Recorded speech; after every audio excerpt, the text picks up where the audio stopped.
You know that feeling when your morning feels less like a fresh start and more like a battle? Yeah, you are definitely not alone.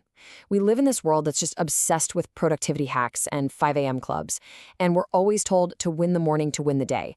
But what if all that pressure is the very thing that's burning us out? Today, we're going to explore a completely different path, one that trades that pressure for permission and swaps productivity for just being present. All right, so here's our game plan. First, we're going to dig into why mornings can be such a make or break moment for our well being. Then, we'll look at three really different ways to approach recovery, pulling from psychology, stoicism, and even ancient Ayurveda.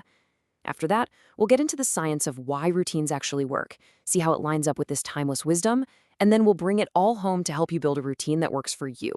So why all the focus on the morning? Well, because it's the moment that really sets the tone for the entire rest of the day. And for anyone who's feeling stressed or overwhelmed or just plain burnt out, this can honestly feel like the hardest part of the day. Man, this quote from psychologist Tessa Gertz Mullendykes, it just hits home, doesn't it? It just perfectly captures that feeling of waking up and already feeling like you're behind schedule, already feeling the weight of everything you should be doing. It's this deep exhaustion before your feet have even hit the floor. And this, right here, is the big reframe. Our culture is constantly screaming at us to just find more motivation, right? More willpower, more discipline. But when you're already running on empty, that approach feels like trying to put out a fire with gasoline. So, what's the alternative? It all comes down to this. The goal isn't efficiency, it's about creating a feeling of emotional safety. Think about it. When you wake up and the very first thing you do is grab your phone, scroll through emails, or stare at a crazy to-do list, you're basically shouting at your nervous system to go into high alert mode. But a gentle morning, it sends a totally different message. It says, hey, you're safe. It's okay. Okay, so if the real problem is a stress system that's out of whack, the solution has to be creating a rhythm that feels safe. So now, let's explore three really powerful ways to do exactly that. Each one has a slightly different vibe, but they all share the same goal, bringing a sense of calm and intention to your morning. Now, what I love about this is how it just boils down the philosophy of each path. The burnout recovery approach from psychology, it's all about giving yourself gentle permission to feel safe. Ayurveda is all about aligning yourself with nature to find balance, and Stoicism is focused on building that inner resilience to get clarity. They're like three different doors that all lead to the same room. So first up, from the world of psychology, we've got these 7 gentle habits. And just look at how small and doable they are. This isn't some 2-hour marathon routine. We're talking about a single breath, a glass of water without your phone in your hand, just a quick check-in with your senses. The whole point here is to regulate your system, not to perform. And I love this last one, choosing one must-do and one no for now. What a powerful way to set boundaries right from the get-go. Okay, next up, we have the ancient Ayurvedic practice of dinacharya. This path is all about cleansing your body and aligning with the rhythms of nature. Things like tongue scraping and oil pulling, they're about physically and energetically clearing out the gunk that builds up overnight. This has nothing to do with hustle. It's all about purification and preparing yourself for the day in a really intentional, balanced way. And for our third path, we turn to Stoicism. This approach is all about mental prep and building resilience. It kicks off with gratitude for the simple fact that you're alive, a huge theme we're going to come back to. It's about deciding what your day will be about before the world decides for you. And yeah, things like a cold shower, they aren't meant as punishment. They're seen as a way to voluntarily train yourself to handle discomfort. Okay, so we've got these 3 really different approaches, one from psychology, 2 from philosophy. But what's the one thing that makes them all work so well? Well, the answer is actually wired right into our biology. The key concept here is the circadian rhythm. And really, all that is your body's internal 24-hour clock. It runs everything in the background, from when you feel sleepy to when you feel alert, even your body temperature. And the one thing it absolutely craves is consistency. And get this isn't just some vague, fuzzy concept. It's a real, measurable, biological fact. This wild-looking graph is actually a map of human activity, put together from smartphone data. You don't need to understand every little line, just look at it and see how deeply patterned our lives are.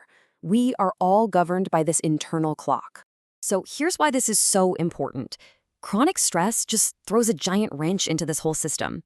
Your body's stress response loses its natural rhythm. And that is why those small, gentle habits are so incredibly powerful. They act like predictable cues, like little anchors that tell your internal clock, hey, it's morning, everything's okay, we can start the day now. You are literally retraining your own biology with every small, repeated action. And what's so fascinating is that long before we had the science to actually map these rhythms, ancient traditions already understood this. They just knew, intuitively, that lining our lives up with the patterns of nature was the secret to well-being. I mean, listen to this quote from an Ayurvedic text. It could almost be the summary of a modern scientific paper on circadian health, right? It just goes to show you that the whole point of Dinacharya, waking up with the sun, eating at regular times, it's all about syncing our internal clock with the big clock of the natural world. Now, there's one more powerful idea that kind of weaves through all these different practices, and it's this concept of gratitude. And it's so much more than just saying thank you. It's a fundamental shift in how you see the world. And this isn't unique to any one philosophy. It's a cornerstone of Stoicism, sure, but it's also a key part of the Ayurvedic morning prayer, and it's a central idea in major world religions. That tells us something huge. Starting the day by focusing on what we have instead of what we lack is a universal human technology for feeling better. So we've looked at the problem, we've explored some really different solutions, and we've gotten into the science. So how do we actually put all this together into something that works in our lives, especially when we're feeling tired and completely overwhelmed? Okay, let's start with these 3 brilliant principles. Number 1, permission first. Give yourself permission for this to be easy. This is not another thing you have to be perfect at. Number 2, smaller beats bigger. If a 5-minute meditation feels impossible, do it for 1 minute. If that's too much, just take 3 deep breaths. Consistency is so much more important than intensity. And third, repeat the anchors. Just focus on repeating 1 or 2 simple things. That repetition is how your nervous system learns that it's safe. And this quote from a user on a Stoicism forum, this is how that big, abstract idea of gratitude becomes super practical. It's such a simple but powerful mental flip. The heavy weight of I have to do this becomes the light privilege of I get to do this. That one little change can reframe your entire day from a list of chores to a list of opportunities. So if you walk away with just one thing today, let it be this. A good morning routine is not about how it looks on Instagram. It's not about perfection. It's about choosing 1 or 2 tiny, repeatable actions, a breath, a glass of water, a moment of gratitude that act as anchors, signaling to your entire system that the day is beginning with safety and with intention. So I'll leave you with this question. Forget about the perfect, elaborate, hour-long routine. Just for tomorrow morning, what is the single, kindest, gentlest thing you can do for yourself when you wake up? Maybe that's where you start.